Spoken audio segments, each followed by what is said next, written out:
What's the meaning of blasphemous?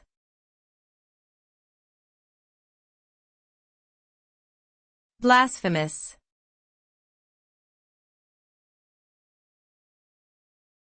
Blasphemous.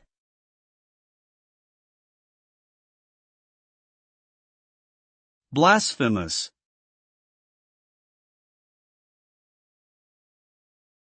Blasphemous.